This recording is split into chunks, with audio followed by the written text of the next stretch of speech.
Hey class, how's it going?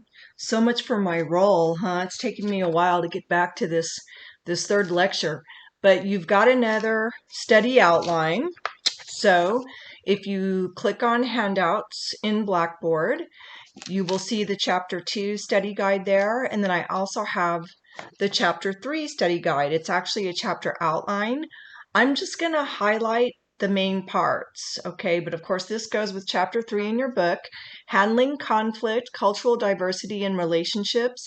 I call it the Communication Styles chapter because that's what it also really takes a look at. And again, I'm just going to kind of highlight some of this, but you do need to look at this because you need this and these lectures, and of course you can all read the book to answer the questions that you have for chapter 1, 2, and 3.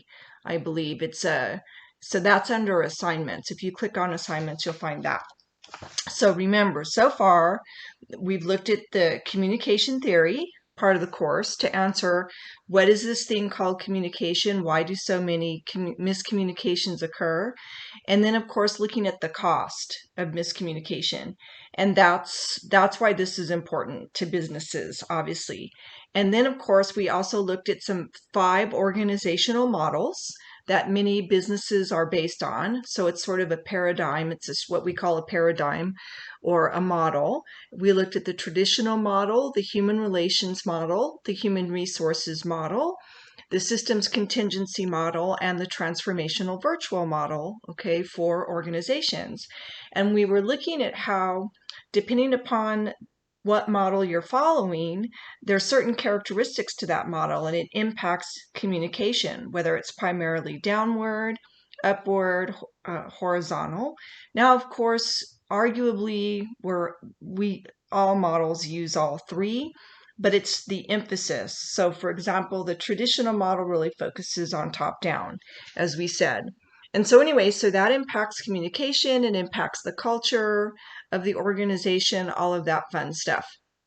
So now what chapter 3 is getting into is how do you handle conflict, cultural diversity, and relationships in the workplace.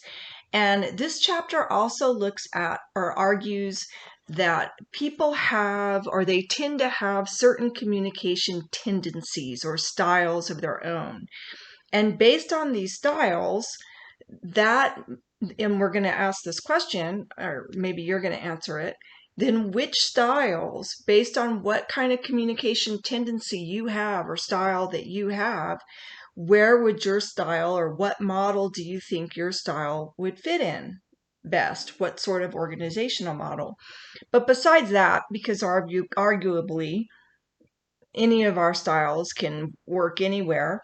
So the whole idea is then how do you adapt when there is some sort of conflict happening or there is a miscommunication?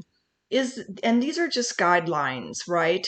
Is there sort of a way to kind of figure out where this person is coming from and especially if it conflicts with your personal communication style, then how can you adjust the communication? Especially if it's a customer relationship. If it's a customer client relationship, obviously you want to try to retain that customer, but sometimes that can be difficult if you have a difficult customer, and this is just sort of a guide to kind of help you. So, and also handling your coworkers, because again, class, I believe I asked this question in my first lecture. What do you think makes a job more miserable? And of course, this answer depends, right? But is it the tasks you have to perform at work? Or is it the people you get to work with and or for? And of course, this answer depends because if you have a really, if you're not having a good time with the tasks you're assigned, that can certainly be a pain. But for me, as a teacher, I would really have to say people, the people that you have to work for, the people that are on your team. And I'm very fortunate because I have our speech discipline is just a fabulous group of human beings, wonderful people. And I really like our discipline. and I love my coordinator's fantastic. My dean is fantastic. I'm in a very fortunate situation. I work with really great people, but that doesn't mean that there's not going to sometimes be conflict, or that looking at these tendencies in communication doesn't help me sometimes understand where my colleagues are coming from. And I'll have a few stories for you. And this is kind of a bum down because I want to hear your stories from work. And that might be a good critical thinking question for you all.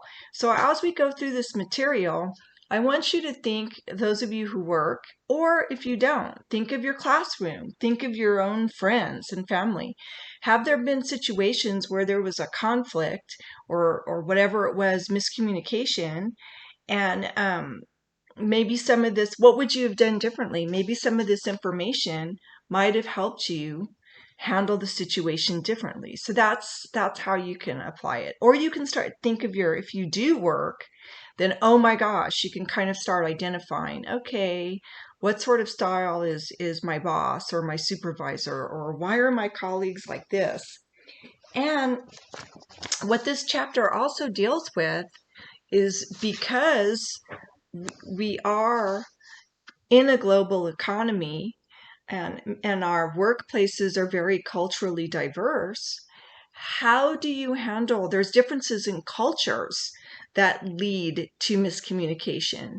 And especially dealing with the global economy and all of that, we have to be aware of that. So, hence, what are some of the main themes of this wonderful chapter? Again, I will try to highlight to help you answer the questions. So conflict, cultural differences, and interpersonal relationships obviously affect all organizations.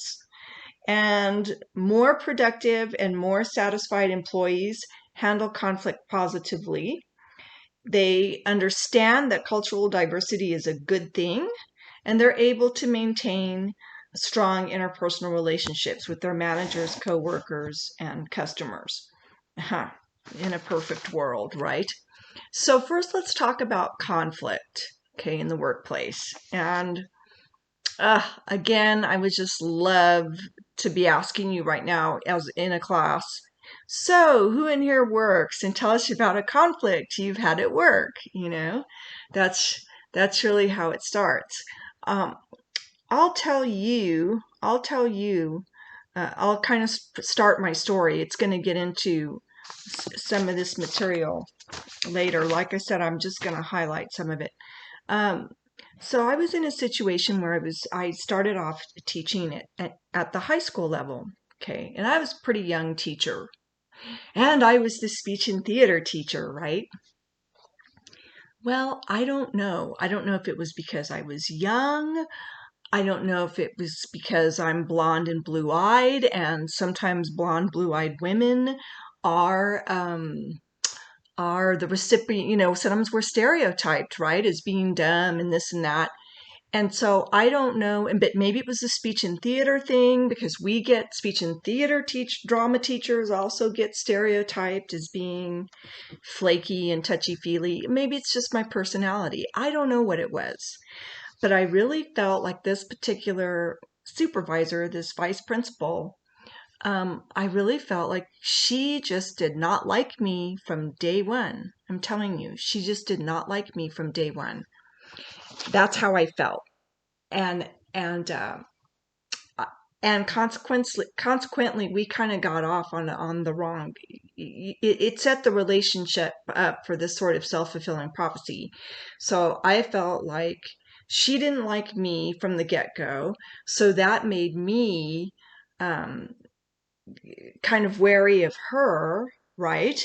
And then it seemed like the form was always late, even if I had handed it in the day before or the day it was due. It just seemed like she was always coming after me, and it was not my imagination. I was talking to another colleague, and she came up and spoke to me about something. I don't know if I still don't have your form, and the form was not overdue. All right, the form was like due that day, and when she left, my colleague was kind of surprised that she had talked to me that way in front of him, And he even said, he's like, do you want to take this to the union? He's like, what's going on? I'm like, I don't know, you know? So keep that in mind, because there's the beginning of a story that's going to illustrate some of the things we're going to go through right now. So for whatever reason, with this particular vice principal, that's the way I felt. And when she was coming down on me, did it make me really want to do well for her? No, it didn't. I felt like I was being singled out or targeted, and I did not know why. So then that made me not really want to perform. I didn't trust her, and I didn't particularly want to do my best for her either, you know. So it kind of set up this, you get what you expect. She expected me to be flaky, and therefore I was, you know, like I didn't want to go the extra mile for her. And here we are. Now we have a relationship at work built on distrust. Okay. So that's going to be the setup. So that's sort of a conflict. So you have to ask yourselves, how do you handle conflict at work? And so your book starts going through this. And sometimes your conflict strategy is based on the culture you grew up in. Sometimes, unfortunately, this is changing, but sometimes it's based on your gender, you know. Um, Not that long ago, women were really not supposed to be assertive, right?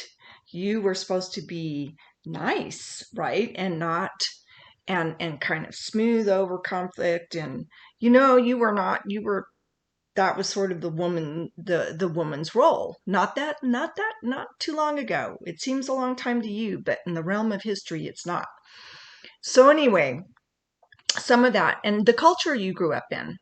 Okay, different cultures have different conflict strategies, but in any case, let's go over them. So, and there's two main types of conflict. So there's A type conflict. This is affective and emotional. This is emotional type conflict where you take it personally. You take it personally. And when you're in a group and you're trying to solve a problem or meet a deadline, and people get into arguments or they get into certain conflicts, if the conflict's based on personalities and it's emotional, that's not productive. Okay, that tends to not be productive.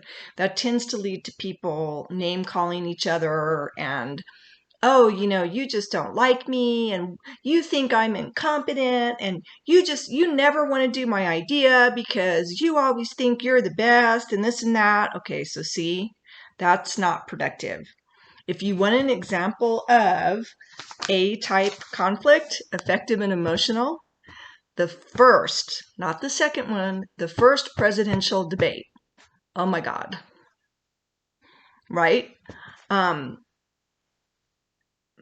Most of it was just emotional A-type conflict, not productive. That's to be distinguished from C-type conflict, which is cognitive. This is when the conflict centers around the issues. It centers around the things that you're supposed to be talking about. Okay. So, and that is good.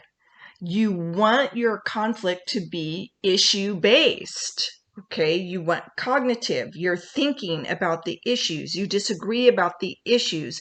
You're talking about your policies and your plans for how to solve them.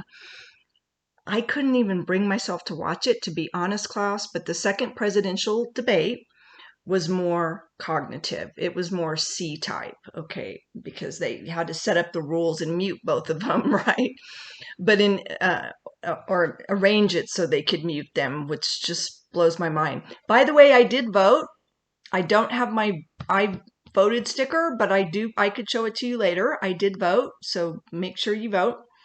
Anyway, so this is when, once again, the C-type or cognitive conflict is good.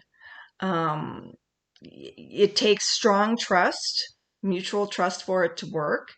Team members are open to serious debate and they can agree to disagree and disagreements. You don't focus on the person, you focus on the ideas. Um, Carlos, man, I love the way you think. I love love all the wonderful thoughts you bring here to the table, but I just can't agree with you on this one. I think we need to la-di-da. See, you're focused on the issues, right? You focus on the issues. So ideas are separate from the person. Feedback is a good form. It's descriptive. It's not evaluative. Like, in other words, you would say something like, I think we're getting off. I think we're getting off task here. Let's bring it back. Let's bring it back to to the problem at hand that we need to discuss. Instead of like, well, you guys, will you're stop talking about the weekend. You're always off track. You're always late to the meeting. You see how that's evaluative? You all never contribute anything. See, that's judgmental and evaluative instead of, you know, we're getting off track. Let's bring it back to the problem at hand. You're describing what's going on. There's a good type of feedback. It's called the sandwich technique. I'll teach you that a little bit later, but why not? I'll teach it to you now. It's a great feedback technique when you're having to evaluate someone. So and it's called the sandwich technique because you sandwich your negative comment, or the comment that you have to, the criticism, right, that you're going to give the person, between two positive statements. And actually, I shouldn't say criticism, because good criticism is actually not only what you're doing wrong or need to improve upon. A criticism also should tell you what you're doing right, to be honest. So here's how the sandwich technique goes. You would start with a positive comment, okay? And let's just take let's use the parent-teacher conference as our example, because I think that's a fairly accessible example. So say you're the teacher and you have little Johnny's parents coming in to talk to you. I don't know, I hope it's changed, but in my teaching certification courses back in the dark ages, that little Johnny was the name for the universal student. Don't ask me. If your name is Johnny, don't take offense. I don't know. I never got it. But anyway, so you've got little Johnny's parents coming in. And of course, little Johnny is a thorn in your side, right? He's always disrupting the class. He's always cutting up. He's off track, but he is very smart, okay? And so what you really want to tell little Johnny's parents is, your kid is driving me crazy and I just wish he would shut up, okay? But you can't do that because you're a professional, and that would not be productive. Your kid is terrible. He's a cut up. Notice that's judgmental, okay? And that's not descriptive. So little Johnny's parents come in. So here you are. You have to start with a positive comment. And this is good, class, because it forces you to see something positive. It forces, whether you're evaluating a student or someone in your department that you work for, it forces you to think, okay, now wait a minute, what are they doing right? So you tell the parents, little Johnny really actually is understanding the concepts here in math class. I mean, it's amazing. I know this because when I ask him to work the problems at the board, he always gets the answer right. When they do group problem working at the board, little Johnny always gets the answer right. So he gets the concepts in math. Okay, there's the positive statement. You described his behavior. He's doing the problems correctly at the board. Now you slip in the negative. However,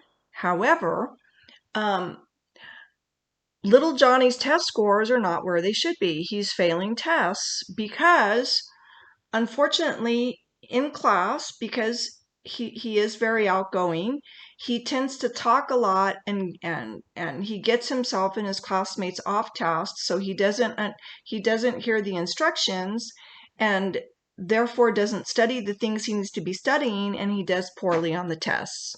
Notice you haven't said he's a jerk in class, right? You've described what he's doing that's leading to the bad test scores. Now you end on a positive. But I'm sure, If we all work with little Johnny and help him stay on task and not talk to his neighbors so much, and maybe if you can help me with this, talk to him and let him know that there's no reason his test scores shouldn't go up and he can be making an A in this class. So, positive statement, descriptive, negative statement, still descriptive, and then you end on a positive. So you sandwich the negatives between the two positives, right? It's kind of like saying a spoonful of sugar helps the medicine go down, right? But in this case, it's a sandwich. You sandwich the jalapeno roast beef, chipotle sauce, whatever you're putting on that sandwich, hot pepper heartburn statement between the nice two comforting slices of wheat bread, right? Or whatever bread you prefer. So that's what we mean by descriptive. And so the sandwich technique. So you do want the C type. You want to focus on the issues. And so what are some strategies for dealing with conflict? Because people do have their preferred strategies for dealing with conflict. So the first one, and there's 5, the first one is avoidance or withdrawal. Okay, so you can imagine you're in the group and conflict arises in the group, and if you're uncomfortable with conflict or you don't like it, this is the time when you say, "Oh, I'm so sorry, I've got to go to the restroom." Boom.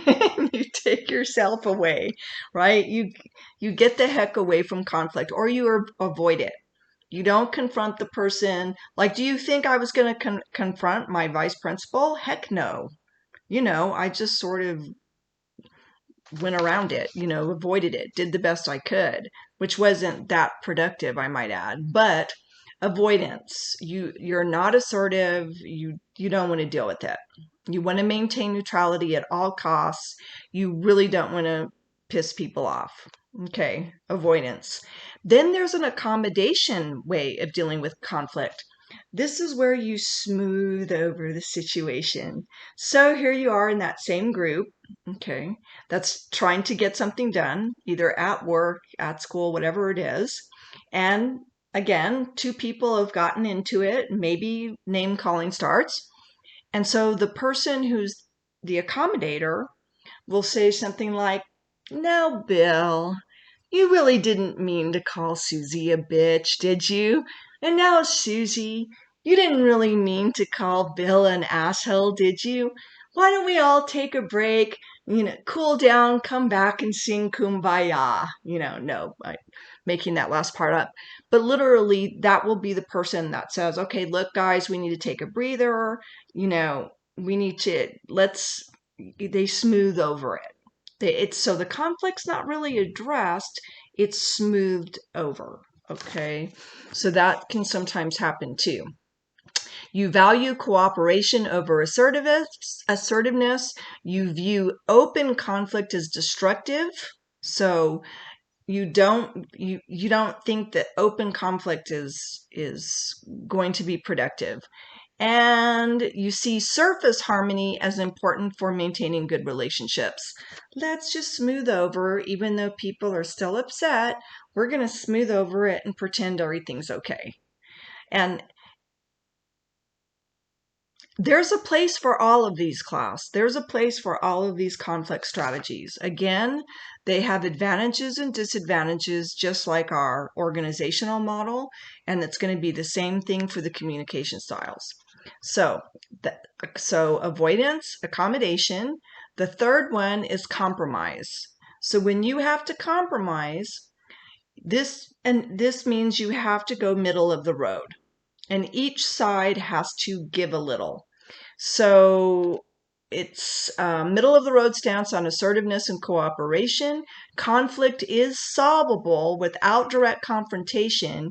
You seek a solution that is acceptable to all, okay? And you view compromise as a backup choice, because really what you're trying to reach, class, is consensus. You want the group to wholeheartedly agree with the solution you're coming up with. Okay, you're looking at all the issues and you're coming up with the best solution, a solution that everybody can live with. Okay, So when you compromise, though, it's kind of middle of the road. And I think your book really views this as a lose-lose strategy, but I think it's lose-lose win-win. Each side loses a little bit, has to give up some of the things they want, but they also get a little of what they want. That's what compromise is. So compromising, then there's competition. This is also a conflict strategy.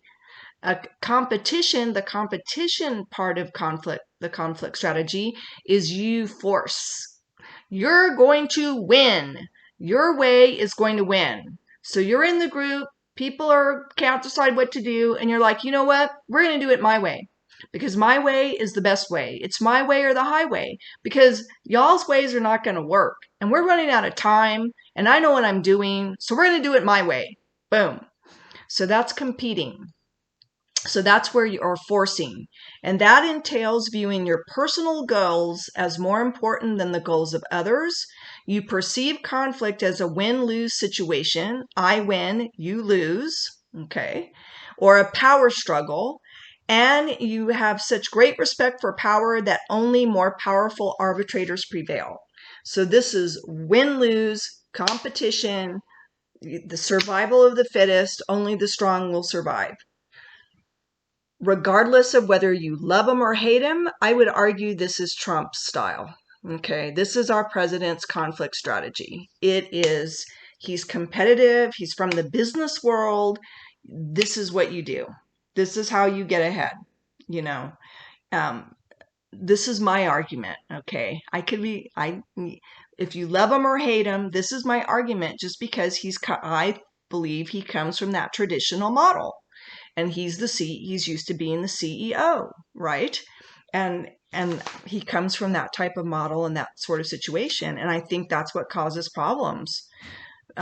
So his style is competitive, I would argue.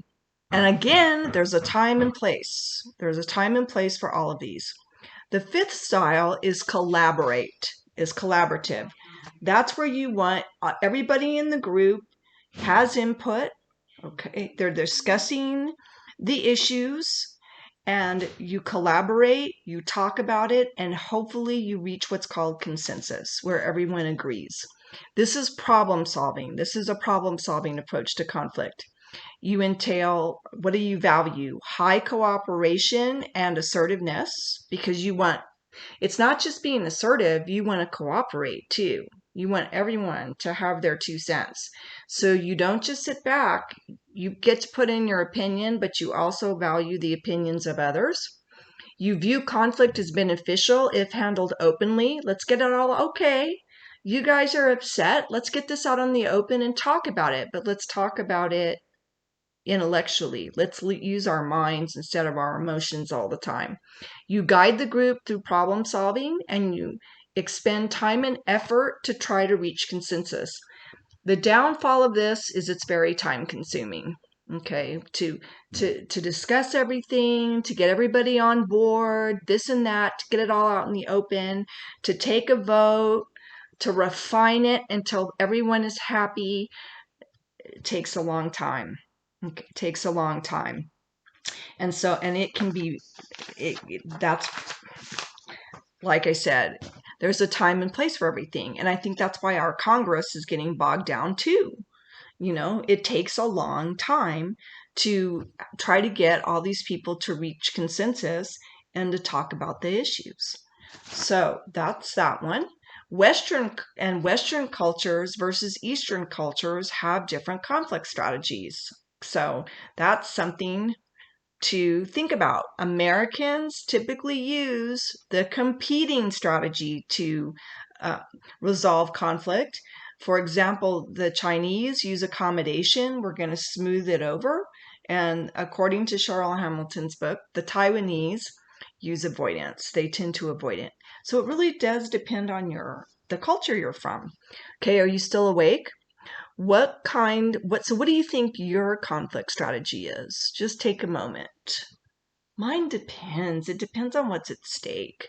I think I tend to be a smoother, but if something I really care about is at stake, then I'll get in there and try to persuade. So I'll get in there, and I do like consensus.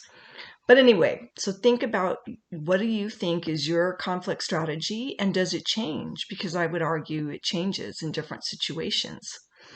Then, okay, so then you want to kind of think through, when you're trying to think about what conflict strategy is going to work best in a given situation, you kind of want to think through some things.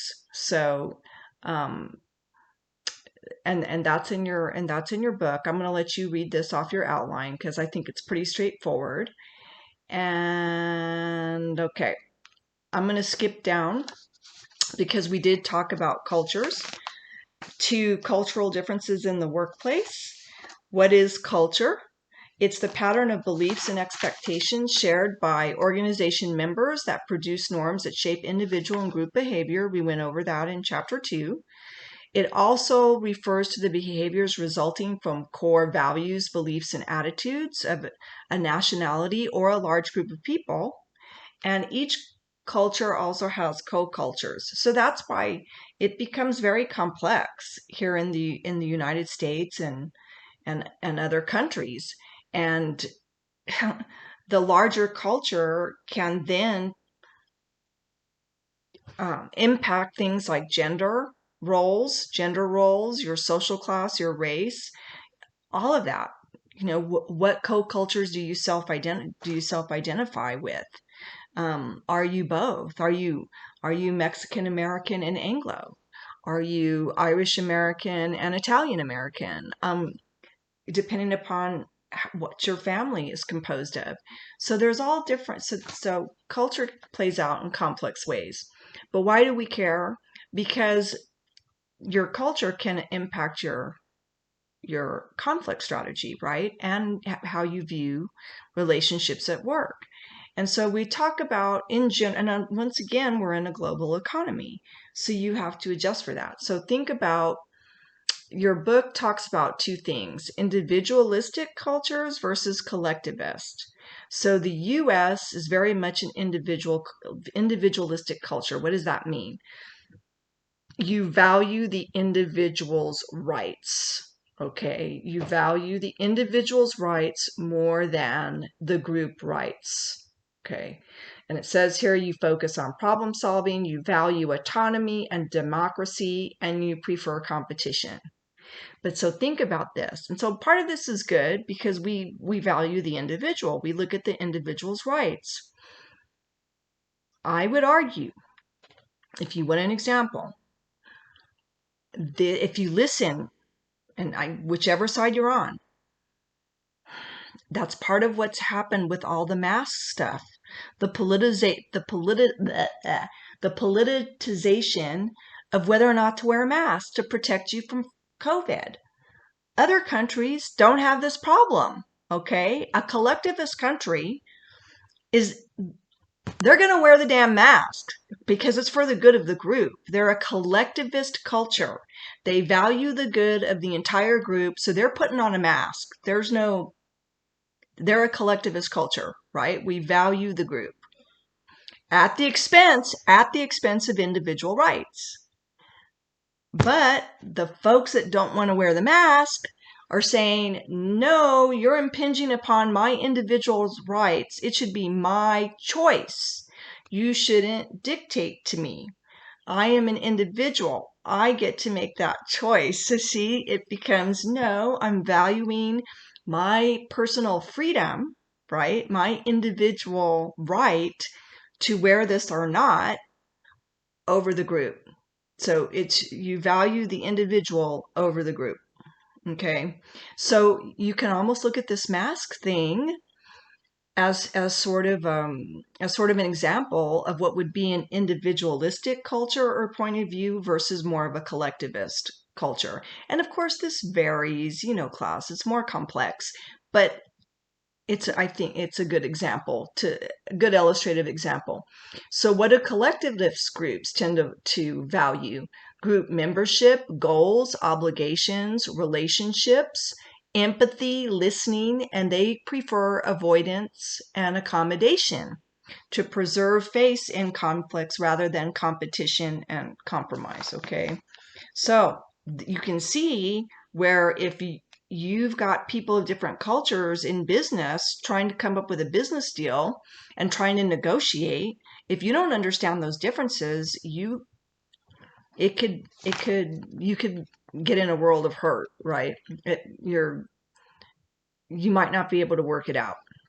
So that's that. And then there's even time differences with cultures. There's monochronic cultures, which are the United States, Switzerland, and Germany. Time is very precise. It's a scarce resource. Time is money. You're wasting my time. The meeting's going to go from here to here.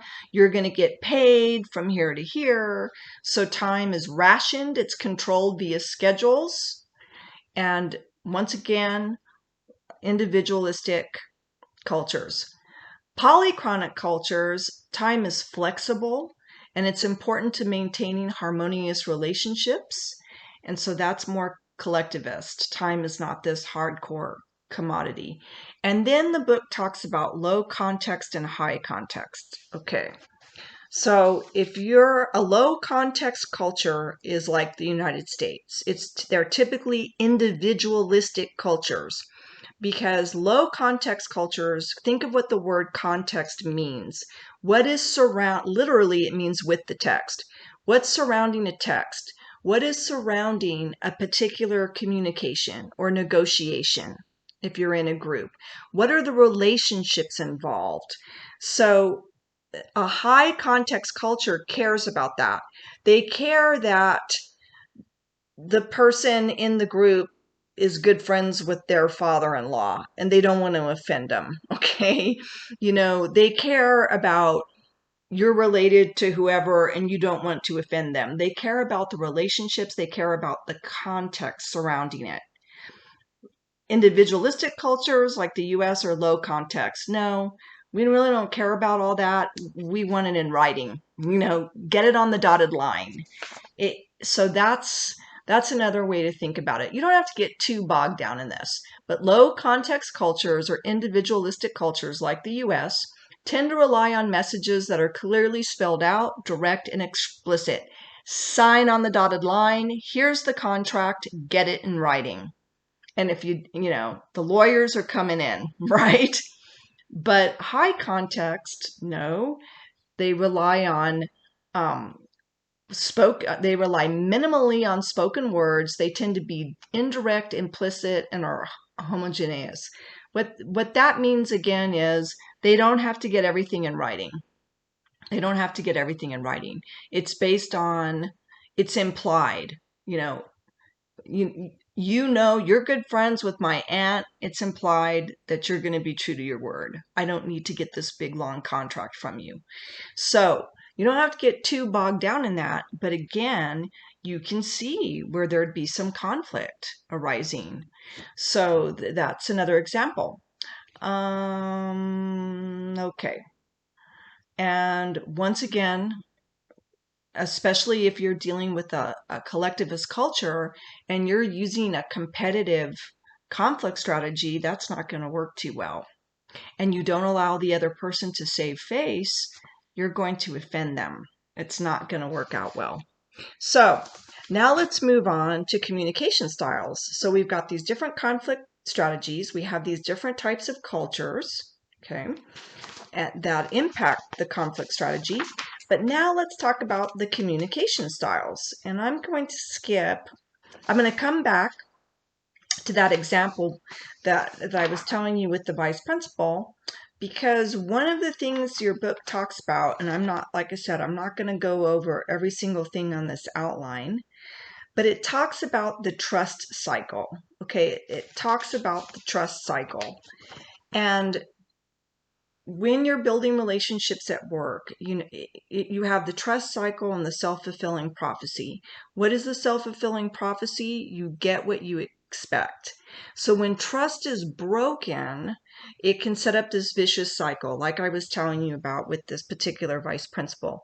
I'll give you another example. And I may turn this light on because it's getting dark. I'll give you another example. say of how a self-fulfilling prophecy works. Say you don't like going to the dentist because when you go to the dentist, it seems like they always have to do something terrible, like fill a cavity or pull a tooth or whatever it is. So you don't like going to the dentist because of that, so you don't go. You don't show up to your regular checkups and your cleanings. So therefore, what happens? When you have to go to the dentist, you usually have to have something terrible done, like a cavity, a tooth pulled, etc., because you don't like it's a self-fulfilling prophecy now. You've gotten what you expect. You don't like going because last time you were there, you had to get your cavity filled or your tooth pulled, and so you don't go, and that just makes it worse, right? That's why then every time you do have to go because you have a toothache or something, it's because you haven't gone to your checkups. And you haven't gone to your checkups because when you went before, they had to fill a tooth. And so that's another simple example of how the self-fulfilling prophecy went. Well, that's what was happening with this supervisor, okay, with this vice principal. Uh, she didn't expect anything. She expected me to screw up. Because of that attitude, I didn't really want to perform for her, and so it set up this bad cycle until one day I was in her office. This was sort of an epiphany for me. I was in her office and she was on the phone, and I heard her say to whoever she was talking to, I just want things done right. That's what she said.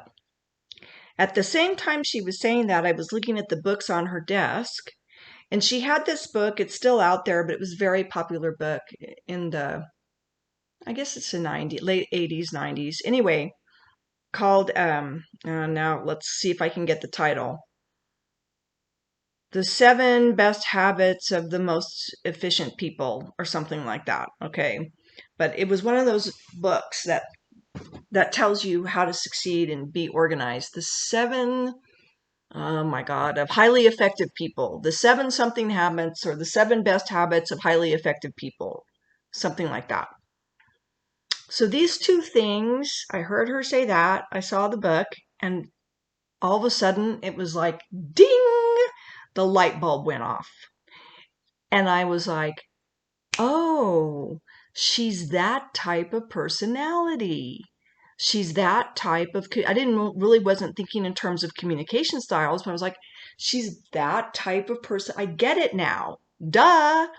So from then on, because she's not going to change. She's my boss, right? I'm the one who needs to change. I have to adapt my style.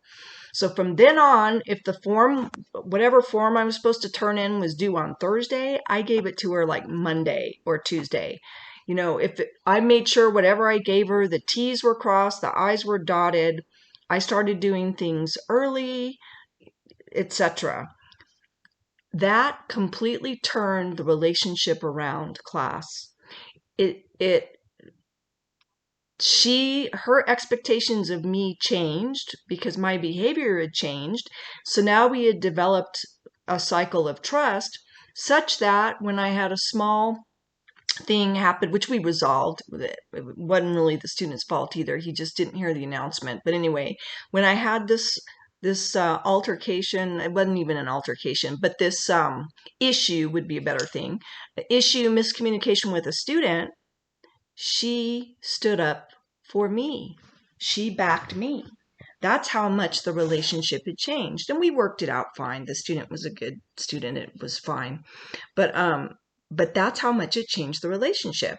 And that's sort of the main theme of this chapter, is how can you be flexible in your conflict strategies and in your communication styles, which we're about to go over right now, such that you can adjust and remain flexible to deal with the conflict, to solve the problem, right? To resolve the issues and to better have your groups work, to make the customer happy and not cuss them out so you don't get fired, unless they really are. Some customers are just terrible. And see, here again, I need your customer service stories. But in any case, what are these communication styles? And in your book, you have these nice little boxes. But what I wanted to refer you to, and again, you need this material to answer some questions. Okay. These little boxes are very good. They in your book on pages 88, 89. But also there's an instrument at the back. There's a survey short form, which you might prefer on page 92. What is, and it's under polishing your career skills. Woo, woo. Okay, no. There it is. And it's another one of those little instruments quizzes.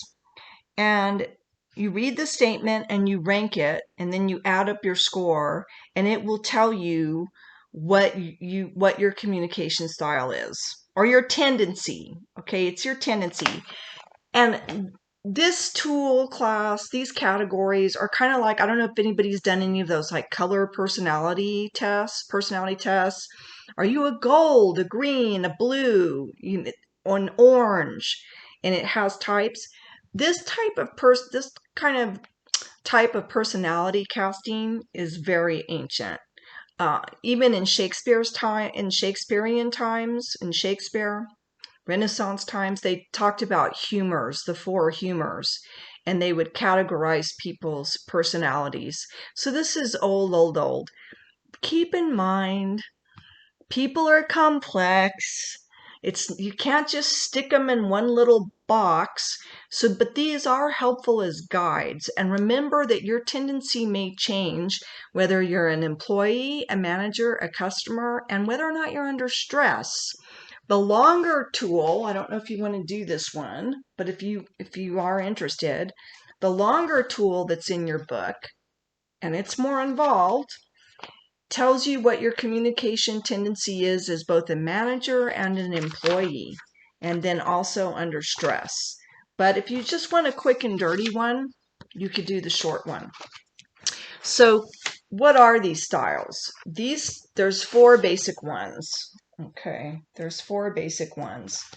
There's the dominant style, there's the sociable style, there's the private style, and there's the open style communicator. So let's take a look at these. And okay. So, and the 2 key things are feedback versus responsiveness. If you look at these little graphs, they talk about feedback and disclosure. Now your outline here talks about feedback / responsiveness versus disclosure / assertiveness. Okay, so I'm just going to use the terms feedback and disclosure. So what does this mean? Disclosure is typically, in general, when we talk about disclosure and communication, it's how much information is a person willing to reveal about themselves. Okay.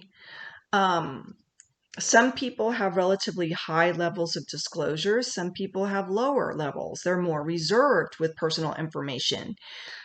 The thought with disclosure is that in relationships, it's built up over time. You typically, on a first date, don't start telling the person how you just got out of rehab. You've gone through your second divorce or whatever. That's not what you do on the first date, right? The disclosure is lighter, is not so, you don't disclose as much. You start off and then you slowly build trust, right? And some of that plays off the other person. So that's disclosure, okay? That how much does a person disclose about themselves? Then there's feedback, right? Oh, and speaking of disclosure, some of us have sat next to the high disclosure person on the airplane. I don't know how much, well, nobody's flying that much during COVID, but you get on the airplane, you sit down. Sometimes the person has been on a connecting flight. They've had a couple drinks, and all of a sudden they're telling you their life story. And sometimes we are the person on the plane disclosing all this personal information. So, disclosure. Then we've got feedback. Feedback is how much feedback do you want from other people? How much feedback do you want? How much do you want to know about the other person? How much do you want the other person to tell you about themselves, right? That it's fine, you're disclosing all this stuff. Now it's time to ask them for some feedback. Well, what about you? How do you feel about that? So it's disclosure versus feedback. And I think this is going to become a little clearer once we go through this. And again, I'm just going to give you the highlights. So what does the private style do? The private communication style. The private communication style is low on both. The private communicator doesn't like disclosing a lot of things about themselves. They're reserved. They keep their mouth shut, right? The less people know about me, the better. So low disclosure.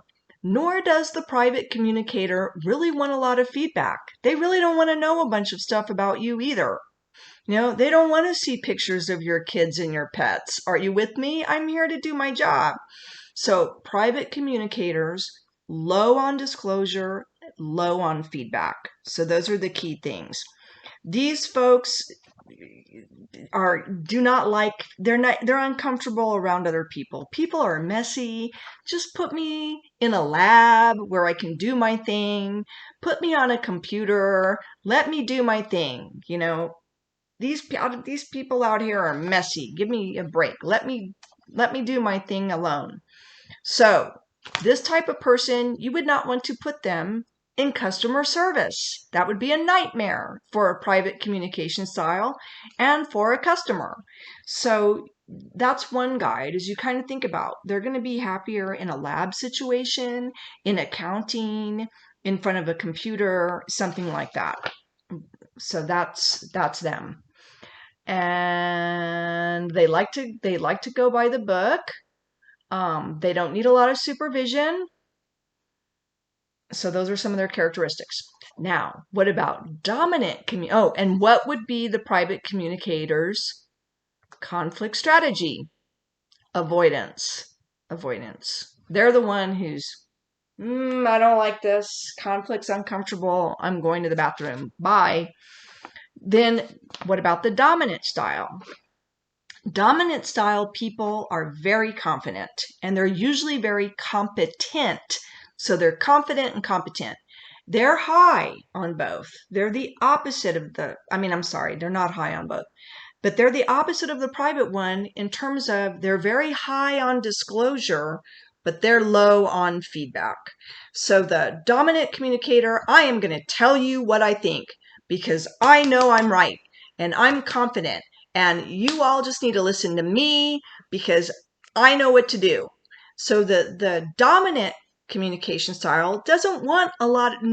I don't need to hear from you guys. I already know I'm right. They don't need a lot of feedback from other people. Are you with me? Because they already know how to do it. So they're low. So they don't want a lot of feedback from other people, but they are going to tell you what they think. They're high on disclosure assertiveness. Sometimes they're viewed as critical, demanding, and authoritarian, but they typically know what they're doing. They're most successful when you need expertise, and in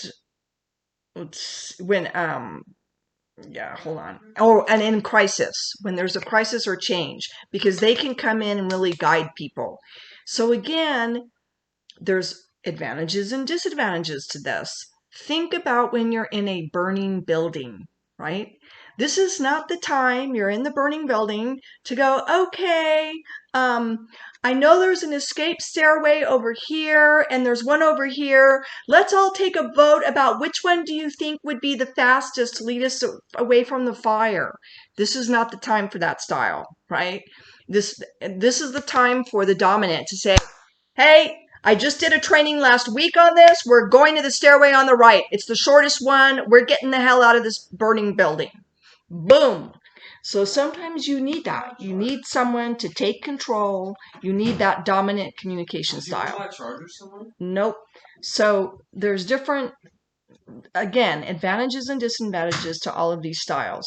But they're very good. Dominants are very good, especially when they're training other people. They love to mentor people.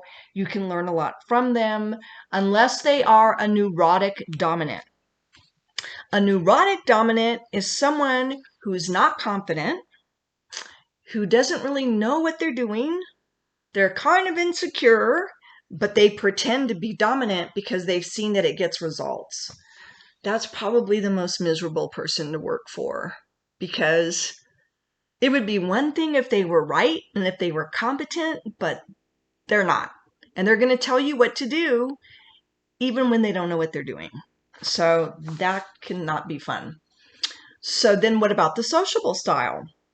Sociable style is a very interesting style. Okay.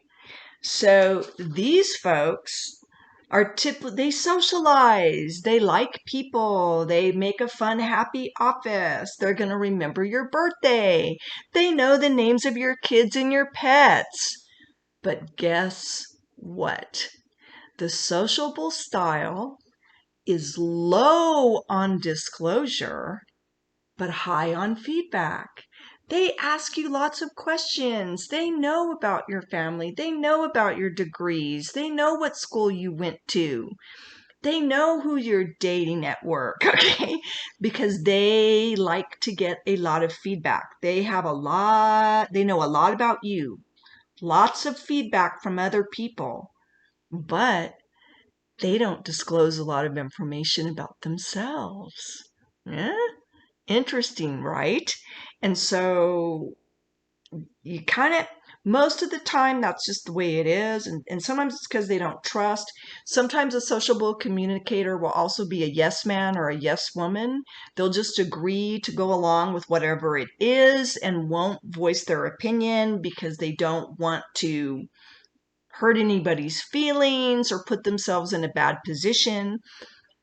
You sometimes have to be careful of sociable people because they know everything about the office, and sometimes they can use that to their advantage. So a sociable communication style actually works pretty well in a highly political environment because they don't trust. They're careful about what they disclose about themselves, but they know everything about everyone else.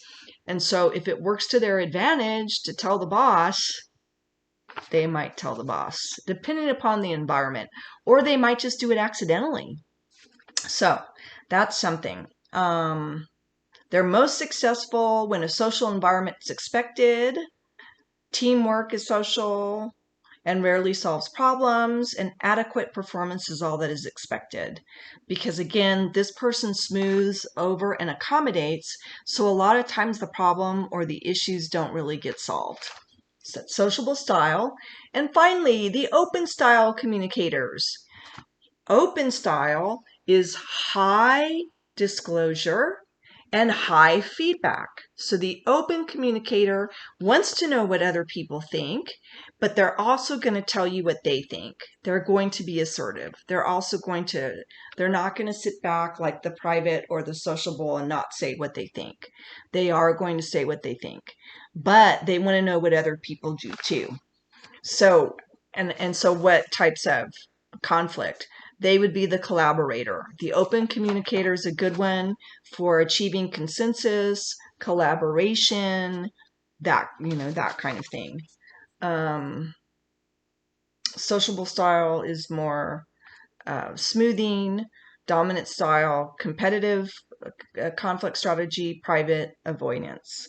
So anyway, what types of organizations work well for the open climate? The employees are welcome to complex tasks that require teamwork. Quality is expected. Lots of global communication. An open communicator works well. Now, sometimes people can be uncomfortable around an open communicator because sometimes the open communicator is too open. Have you been around people like, oh, I have one of my I've worked for someone who's like that before, and I love them to death. They're a wonderful person, wonderful, great person in a team, everything else. But sometimes this person tells you things about your colleagues and other things that you really don't want to know, right? It's too much information. So sometimes open communicators, the disadvantage to them is they can be too open, and other people can sometimes not like that. Okay, so those are the communication styles. And so your job is to answer the questions about which one do you think, right, you would be more comfortable with. And can you match these styles back to our organization models? Which styles do you think would fit the best in those organizational models or not? And then do read the chapter and look through the outline, because then it also tells you ways you can adjust to the different communication styles. Remember, flexibility is the key. The whole idea is to be able to be flexible and change your style and adjust to solve problems. I mean, say you're in and to also think about what conflict strategy is going to work the best. Think about in customer service. What would happen if you had a dominant customer, a dominant manager, and a dominant employee? Right? So the customer and dominant customers, they come in, they've done the research, man. They typically know what they want. But so if the employee doesn't know whatever it is and they get into a conflict, and then the employee's like, no, I know what I'm doing, da da da da, let me go get if everybody's dominant, forget it. That's going to be a bad situation. And you may lose the customer, which, depending upon how rude they are, you may or may not want to. But dominant communicators aren't always rude. They're just extremely assertive and they know what they're doing. So one of those people, if you had dominant, one of those people would need to adjust their style. Okay. And to find out, okay, here's our best products. How can I help you? Which one that you research do you think is the best? You would really try to get out of them what do they want, and guide them, and not hammer them and tell them that you know it all. So you would have to adjust your communication style in that instance if all three of you were dominant. So that's sort of the theme. And so when you're at work, you can kind of start thinking, oh, well, who's doing this and what, and how can we make everything more productive, and kind of adjust. So that is basically that. And let's see. And that's really the purpose of this chapter.